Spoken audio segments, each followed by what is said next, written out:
बहू गृहस्थी तुम्हारी है, तुम ही संभालो। ये क्या मम्मी जी, शाम के 5 बजने को आए, लेकिन आप अभी तक गुड्डा को पार्क में घुमाने के लिए लेकर नहीं गई। अब वह मुझे परेशान कर रही है। अब मैं सबके लिए खाना बनाऊं या फिर गुड्डा को लेकर घूमूं? आपने तो आज खाने की कोई तैयारी भी नहीं की है। पूजा इतना कुछ बोल गई, लेकिन साथ सुनीता जी ने एक जवाब तक नहीं दिया, बल्कि अभी भी वो अपनी किताब पढ़ने में मशगूल थी। मम्मी जी, मैं आपसे ही कह रही हूँ, कम से कम जवाब तो दे दीजिए। लेकिन जब सुनीता जी ने कुछ नहीं कहा, तो पूजा तमतमाती हुई गुड्डा को पकड़कर अपने साथ कमरे में ले गई। कमरे में जाकर अपने पति संजय के पास गुड्डा को जबरदस्ती बिठाते हुए बोली, संभालिए इसे, परेशान किए जा रही है। या तो आप इसे घुमाने के लिए पार्क में ले जाओ, या फिर इसे पकड़कर बैठो, ताकि मैं खाना बना सकूं। उसे इस तरह बोलता देखकर संजय बोला, अरे क्या बात है, आज गुड्डा घूमने नहीं गई? रोज तो अपनी दादी के साथ घूमने चली जाती है। हाँ, आज पता नहीं दादी क्या मूड बनाकर बैठी हुई है, जो जवाब तक नहीं दे रही है। इसलिए आज दादी नहीं, पापा इसे संभालेंगे। कहकर पूजा गुड्डा को संजय के पास छोड़कर रसोई में चली गई। कुछ देर तो संजय ने उसे संभाला, और फिर उसे लेकर माँ के कमरे में चला गया। देखा तो मम्मी कोई किताब पढ़ रही थी।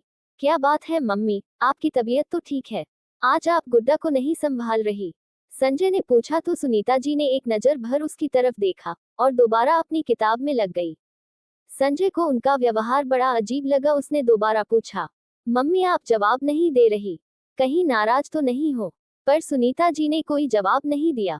संजय भी अपना सा मुंह लेकर बाहर आ गया, और सीधा रसोई में पूजा के पास जाकर बोला, कोई बात हुई थी क्या आज?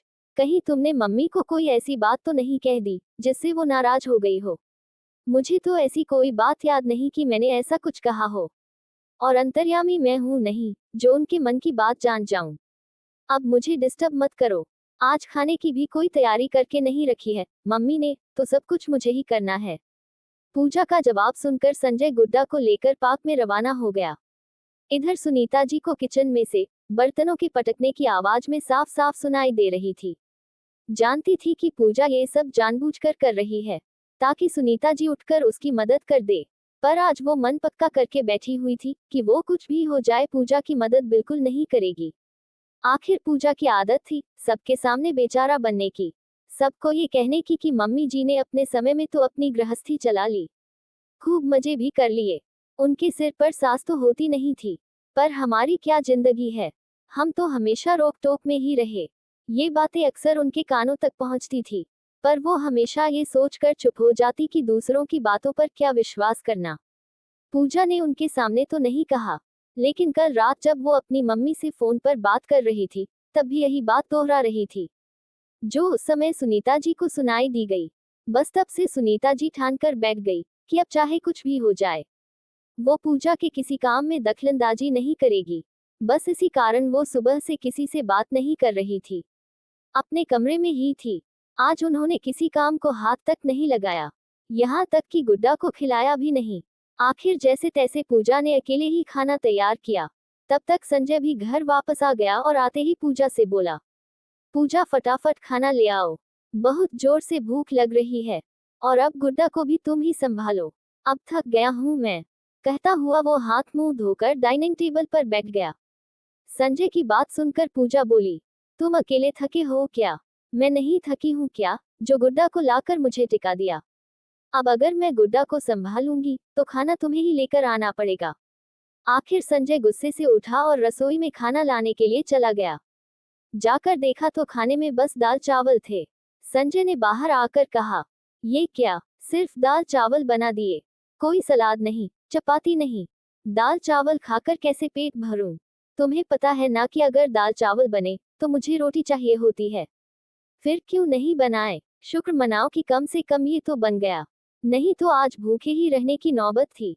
बाहर का खाना तो तुम खाते नहीं हो, पता नहीं ऐसी क्या आदत बना रखी है कि खाना तो घर का ही चाहिए। पूजा चिढ़ते हुए बोली, यार तुमसे इतना सा काम नहीं होता, मम्मी भी तो सब कुछ करती है। तुम्हारे काफी सारे काम तो वो अकेले ही संभाल लेती है, पर आज तो नहीं किया ना तुम्हारी मम्मी ने कुछ भी। मैं ही लग रही हूँ काम में, एक काम को हाथ नहीं लगाया तुम्हारी मम्मी ने। अच्छा, इसका मतलब तो साफ है कि जिस दिन मम्मी नहीं होगी तुम कुछ नहीं कर पाओगी। उसी दिन तो शायद भूखों मरने की नौबत आ जाएगी। संजय की बात सुनकर पूजा ज्यादा गुस्से में आ गई और रोती हुई बोली, हाँ, मेरा किया तो कभी कुछ नजर ही नहीं आता तुम्हें। जब देखो मम्मी मम्मी मम्मी। अगर माँ के लाडले ही बनकर रहना था तो शादी ही क्यों की थी मुझसे। और मम्मी जी भी अपने समय में तो अपने हिसाब से गृहस्थी चला ली। सास तो सिर पर थी नहीं, कोई रोकने टोकने वाला नहीं था। अब यहाँ मेरी गृहस्थी बिगाड़ रखी है, मेरा जीना दुश्वार कर रखा है। दोनों की तू मैं देखकर छोटी सी गुड्डा भी रोने लग गई। लेकिन पूजा उसे चुप कराने की जगह उस छोटी सी बच्ची पर ही भड़क पड़ी। अब तू भी रो ले, इससे तो शादी से पहले की जिंदगी अच्छी थी, कोई झंझट नहीं था, कम से कम मायके में कद्र तो थी मेरी।